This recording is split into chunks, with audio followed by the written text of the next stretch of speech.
All right, so we're back on the bike now. I think you got an idea what's going on with the starter, with the bearing and everything in there. I cannot find that bearing anywhere.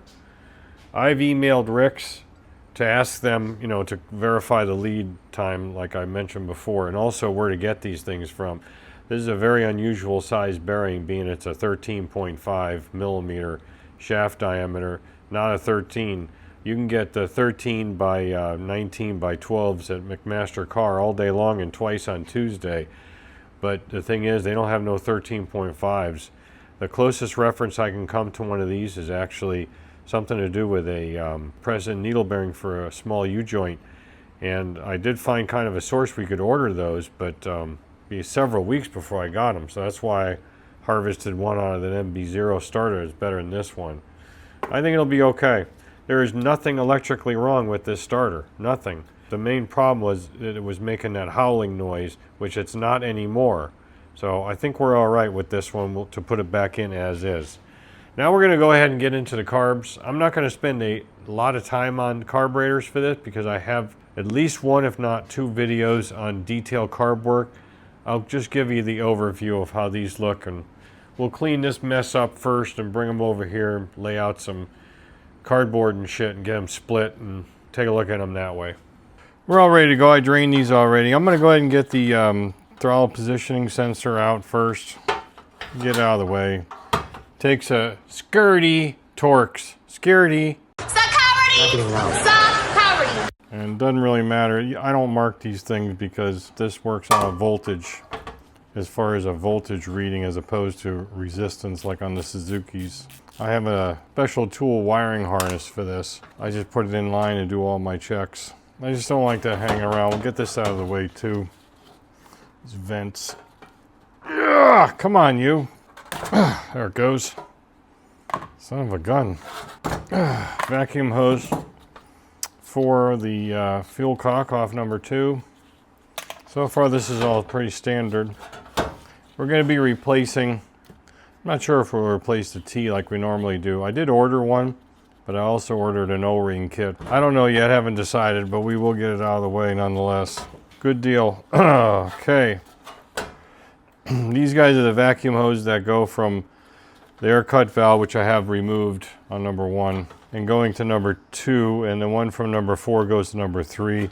I cover this very thoroughly in a different video. I'm not going to cover it here. I'm just kind of showing you the overview of these things, see how they look, because I haven't cracked them open yet. Do number 1, and we'll take the idle adjustment cable out of here, this idle adjustment deal.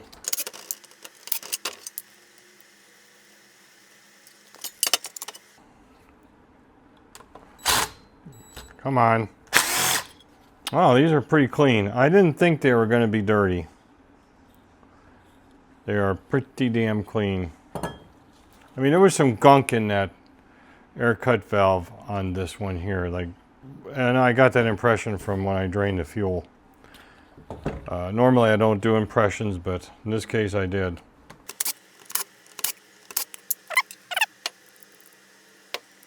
Float needles are not smooth. They look like they're gummed up, gunked up. And again, I might be wrong. When we take them out, we'll see. I don't know. Just doesn't feel right to me.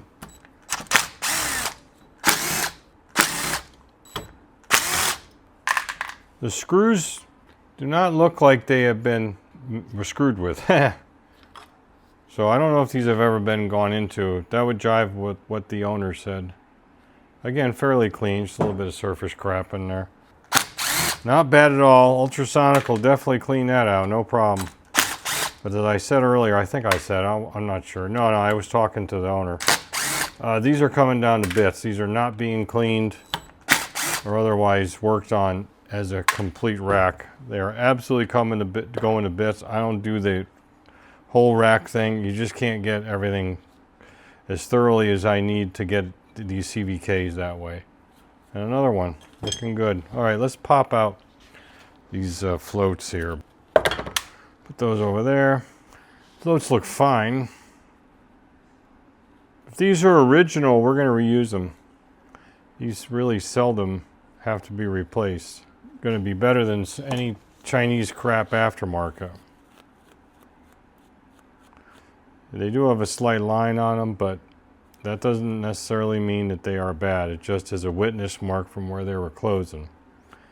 But we'll do a pressure test and a static fuel test at some point when we go to put it back together. Either way, we're going to make sure it works. But I'm pretty sure these are, if they are OEM, which I think they are, we're just going to reuse those. It's a little gunky in here. Number 2 in particular, it just felt weird.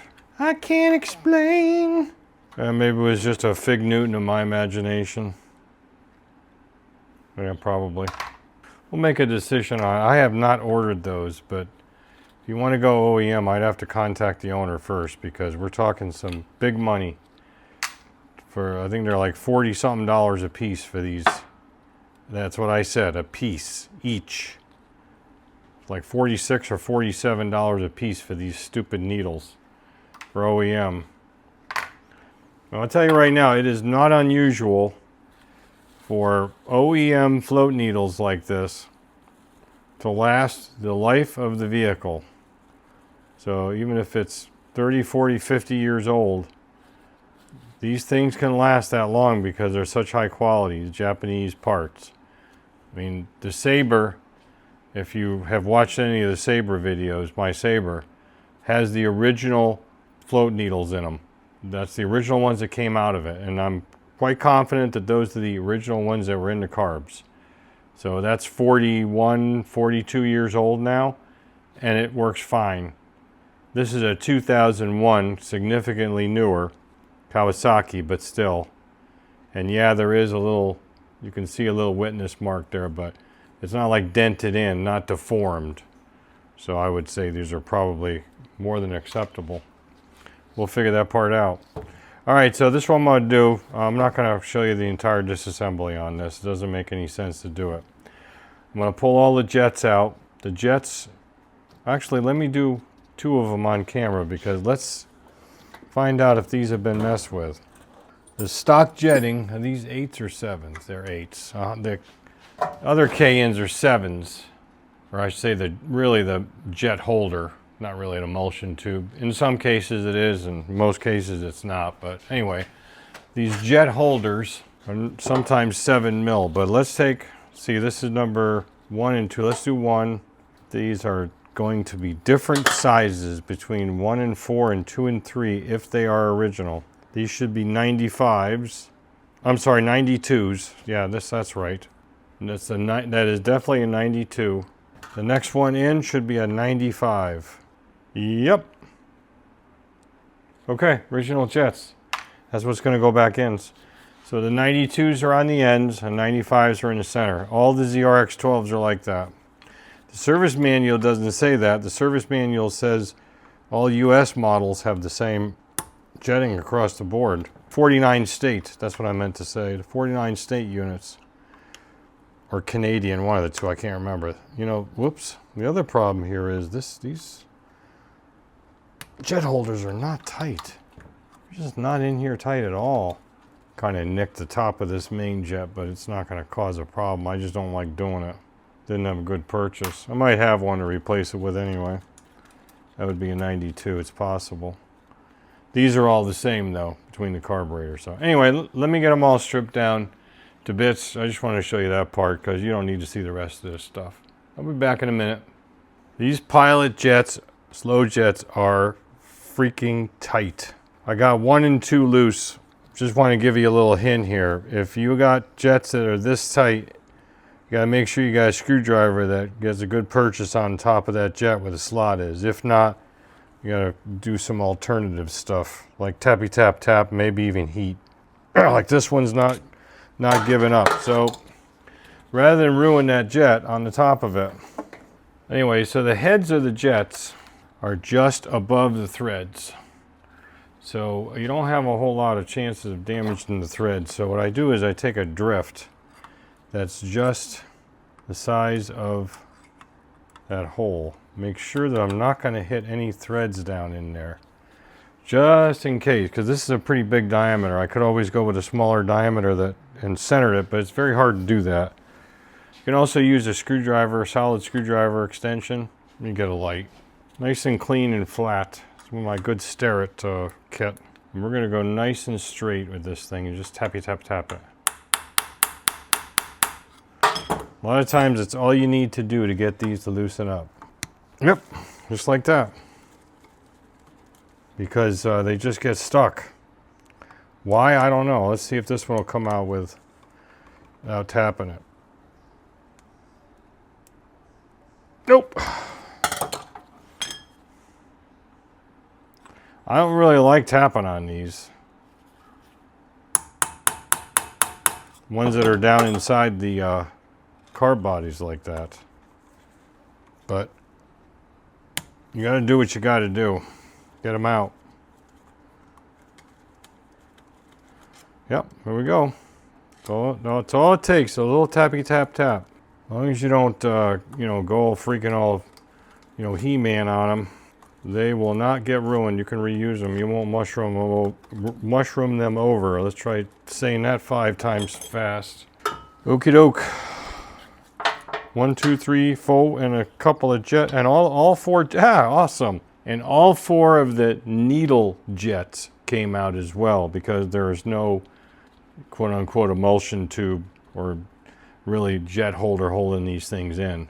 Usually these are quite stuck, so I'm happy that they just fell out. So 1, 2, 3, 4. These are all the same number-wise. Again, these are the needle jets. That's really what they're called, because the needle for the slides go inside of them. Needle jets. Those are out nicely, as is our 4 slow screws, which, okay, they're a little bit chowdered, but not much, and they're 35s, which is stock. All 4 are the same. We can clean those up and use them no problem. I think I might have a set of them though, but I'm thinking I may have used them. Anyway, it doesn't matter. Let me pick this crap up. Now here is something you don't see every day on a bike this old. The caps are still on over the pilot screws. The factory installed caps after they set these to whatever the setting was. So this genuinely has not been touched. This is absolutely this is virgin territory for us right now. So we're gonna have to get these guys out. So we'll just start drilling. I started tapping on that one with a sharp piercing tool. I forgot what it's called now. A little awl, you know, prick tool. Come on.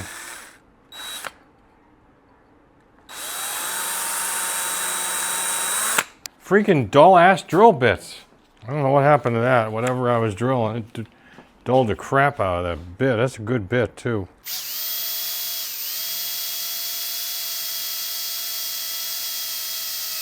What in the hell? There it goes, finally. I got some dull bits. This is what we'll do with this. We'll take a nice long sheet metal screw. See if we can get a bite, which I think we can. And then we'll lever it out rather than try to pull it or, you know, use a pick tool on it. This usually works the best.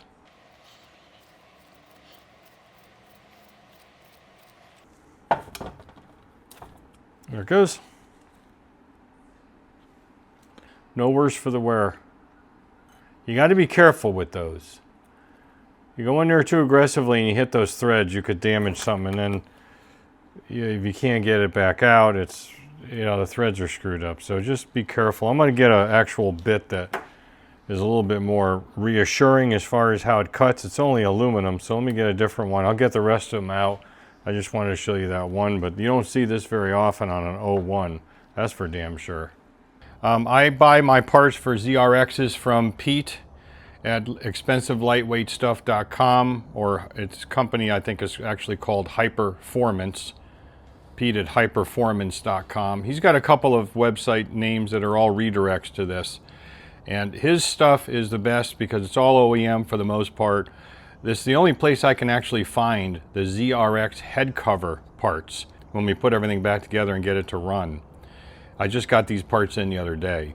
So, you know, thanks to the United States Postal Service, which is like dead shit slow right now. But so this is the guy. This is the guy you want to go to for ZRX. Even the ZG1000, as far as like the alternator and starter chain tensioner, that tensioner tamer, which again is in video 1 because that's where we were dealing with starter stuff. This is the guy to go to for that. So I just wanted to cover that real quick. Now the only thing I have not done on these carburetors yet is put in the pilot screw spring, and the O-ring and the washer. I'm just going to do them last because it doesn't really matter.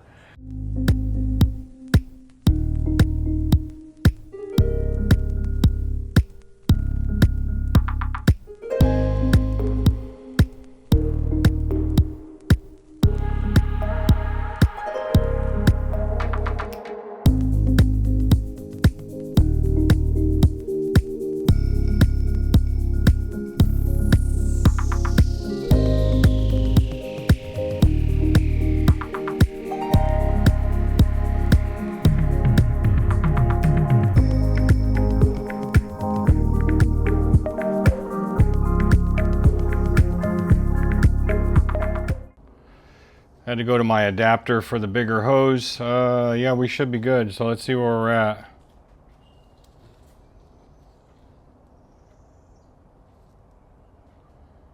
Let's go to like 5 psi and see if she holds. Nope, it's blowing open one of the float needles. That's fine. You know, it's only going to take so much pressure. Right now, it's just about a little over 4.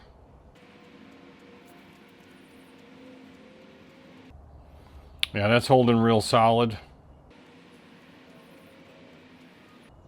Now, if you have a tiny bit of decay, it's not a big deal.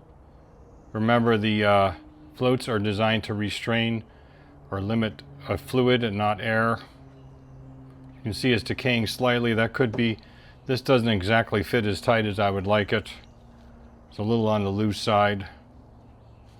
In fact, let's rule that out. See, it's not that tight. Let's cut this down a little bit and see if we can get to a fresh spot. Try that, because sometimes you can have a little loss with something like that.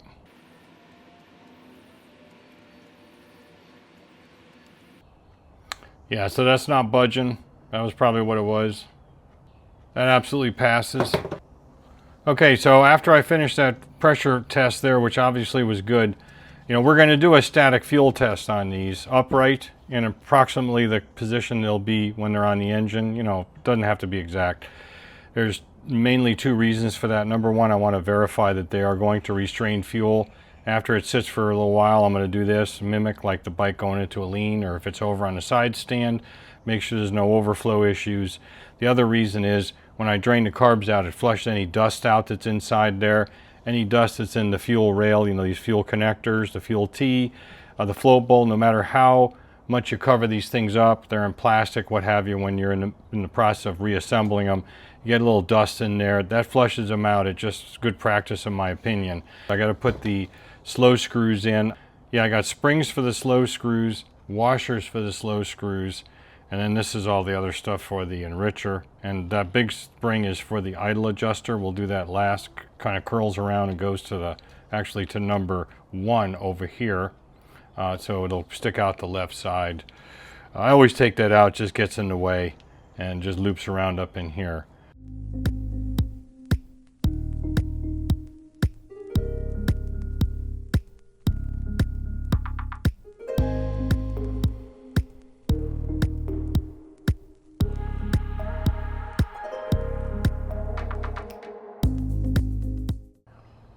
I just wanted to give you a better shot of where you want that O-ring on the main diameter of the screw shaft.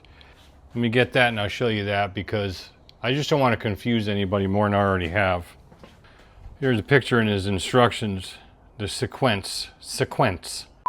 So there's the naked one with the spring and the washer.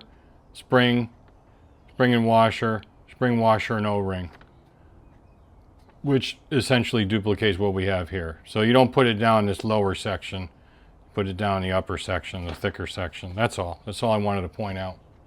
Okay, got coolant, got fuel, but it's not on yet.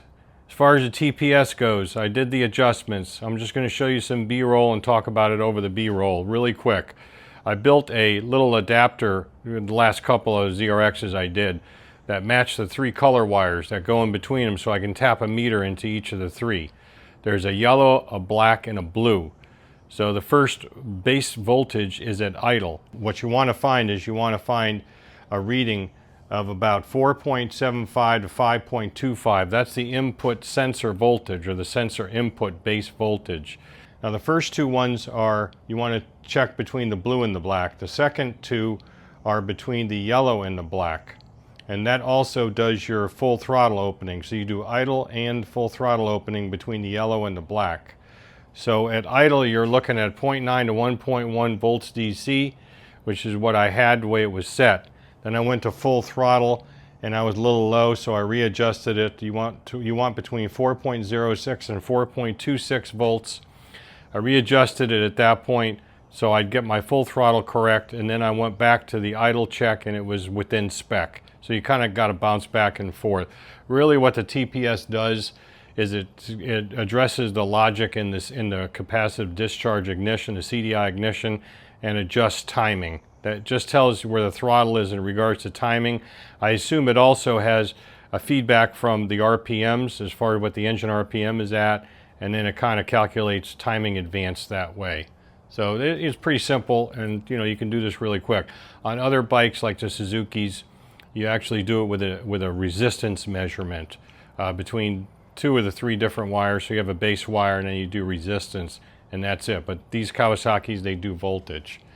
I'm going to go ahead and put the dog up because he hates it when I run something out here, and we'll go and fire it up and start synchronizing it. As you can see, I have the carb tune set up over here. I forgot to add, I did pull the cap off, the oil fill cap, and cranked it without any fuel so it wouldn't start, and took a look at that tensioner. You got slight little movement on it, like a little bounce. That's perfect, just as long as it's not doing what it was before. So I'm real happy with the tensioner setup. We can always readjust that in the future if necessary. That's why it gives you 2 of those nuts, those single-use nuts.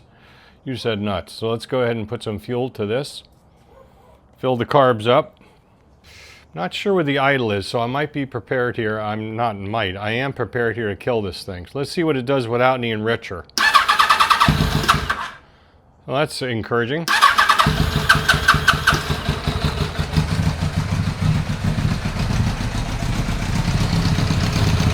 Get some idle up.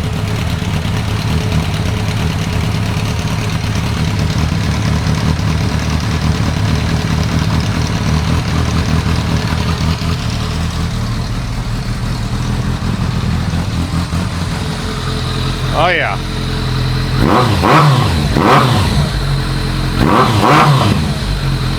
Oh yeah. I guess the carbs hadn't filled all the way.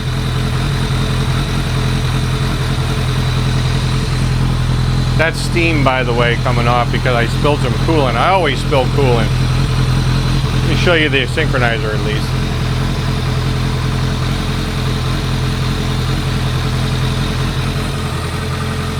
That's not too bad, fairly close.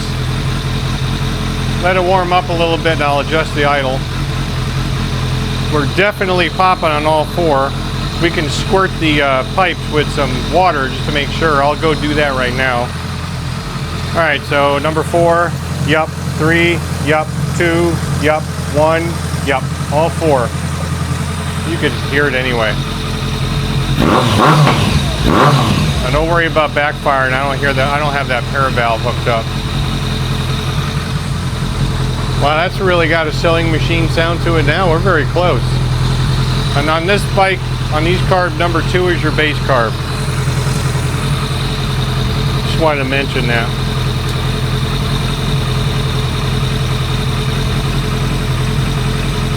Yeah, so, whoops, I got this, we don't need that. Number 2 is high, okay, so everything else is low.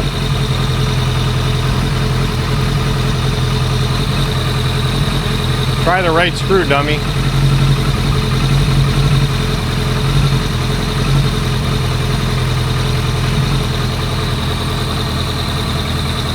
I need a longer screwdriver.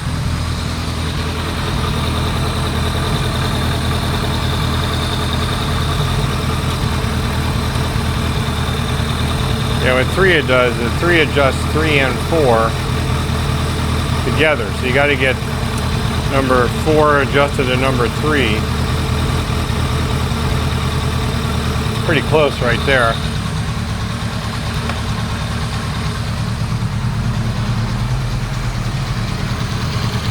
Now we'll do number 1, if I can get in here.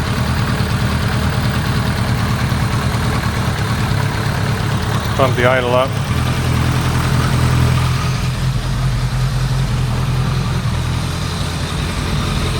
Need to back you up a little bit. Gotta go back to 3 now.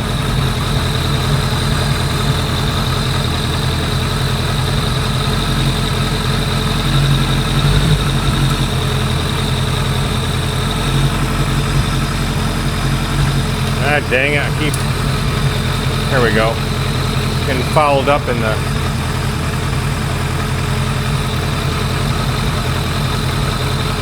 These are not the easiest to get at.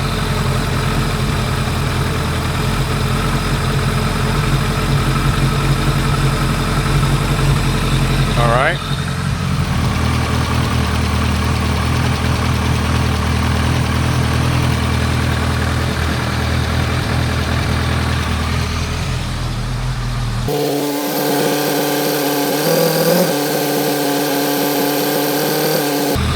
All right, that's close enough for now. Let me show you what we got. A little popping on the cylinder, I don't like that either. We'll have to adjust the slow screws and see if we can dial that out.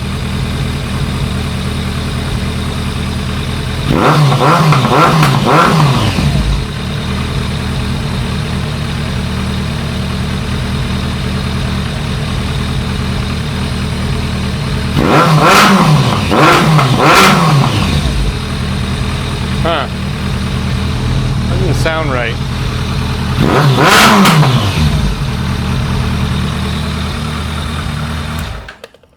I don't know why it sounds like she wants to break up under higher throttle. That does not make any sense to me. All right, let me tell you what the dummy did. The dummy forgot to put the bolt in up top here to seal the rear air box to the front air box. That's where the air filter is. So there's a big gaping gap right there. And I forgot to put this funnel on, this intake funnel. All these are calculated and engineered into the operating dynamics of airflow. So that should make a difference. Probably gonna have to we may have to resync. I'm not really sure on that. So let's try that again. I don't know how I forgot that.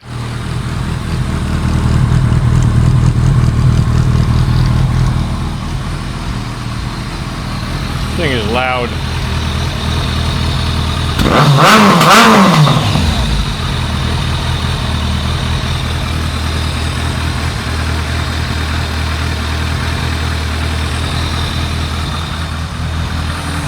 Make sure the cooling fan comes on too.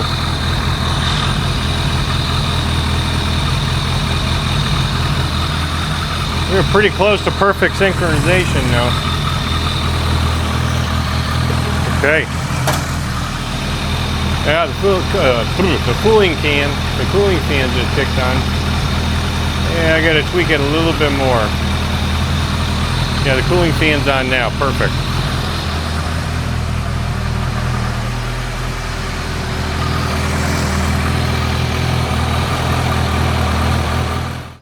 I'm going to go ahead and finish this off camera as far as dialing in the synchronization and stuff. I want to hook that, I don't know what Kawasaki calls it, that secondary air valve thing back up. Plug the, it'll be number 3 that'll be open on the car. Plug that up with a plug. I'll have to plug number 2 as well because that goes to the fuel cock, so we'll just run a temporary plug for that one. Ultimately, in the end, only one's got a dead man plug on it. And then bring it back when we get it tuned a little bit better. I want to see if we can dial out some of that popping on D-cell. I think hooking that valve up will do that. You know, sometimes it happens just with an exhaust like this, but I think we can dial that out. May have to tweak the pilot screws a little bit more. I think I set them for 2 1/4 turns out. I'll have to look in the manual. I think the manual only says like 1 1/2 or something like that, but I know that that would have to be more than this. With 35 mains, you know, the stock, I'm sorry, 35 slows, the stock slow jet. So anyway, let me finish it up and I'll bring you back. Man, this thing got a wicked badass intake pulse, that's for sure. We're up over 30 centimeters of mercury. Wow.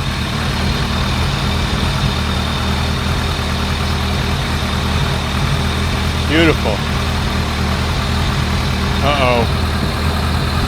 My damn bleeder's leaking up here. Shit. I gotta check the coolant level. Let's let it cool down and check the coolant level. I put most of it back in. I couldn't fit it all. All right, I sorted out the coolant issues. I cooled this down with a fan that's out of shot and then took this off. I sorted out the bleeder too. This bleeder up here, I've never had one of these leak before, but this one was, so the coolant level naturally came down a little bit from running it. It was below this level. Took the bleeder out, so I used the Dremel on the hole, cleaned up the tip, and I think we're going to be okay with it. We'll have to see. I'm also doing a check to make sure that we got a functional charging system. I know it does because I've already checked it, but I'll show you guys too. We need to run it again. I want to try to fine tune this thing.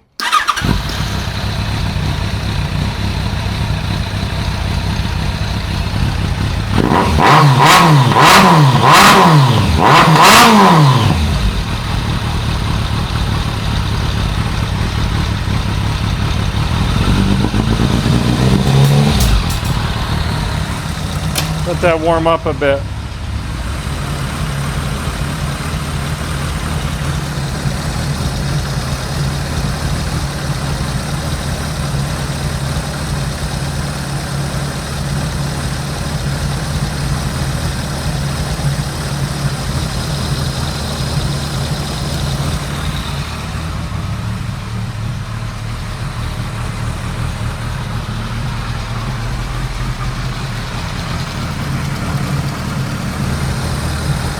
I was in the wrong hole. I hate it when that happens.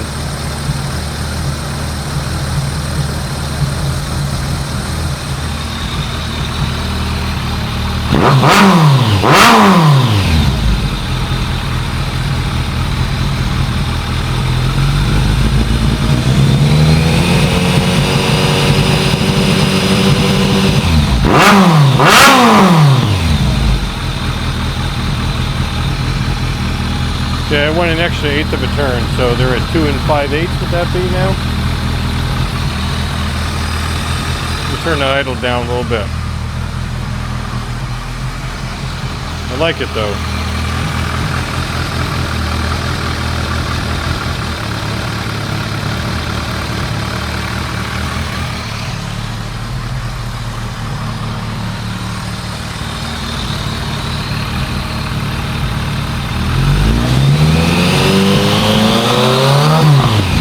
Better.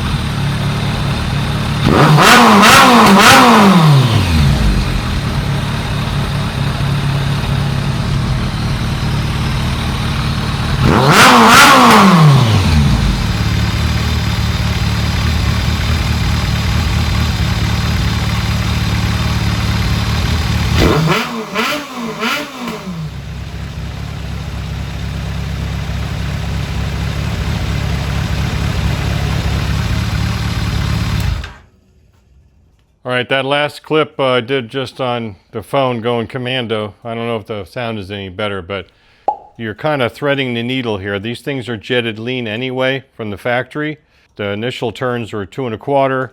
We're not too much further than that. We're 2 5/8 basically. We're a little bit more than, I don't know how many percent that is actually. I'd have to do the math, but what I normally do is I tune it based on when you start to crack the throttle. If it doesn't stumble and break up like that, it's better to do it when you're running it and riding it.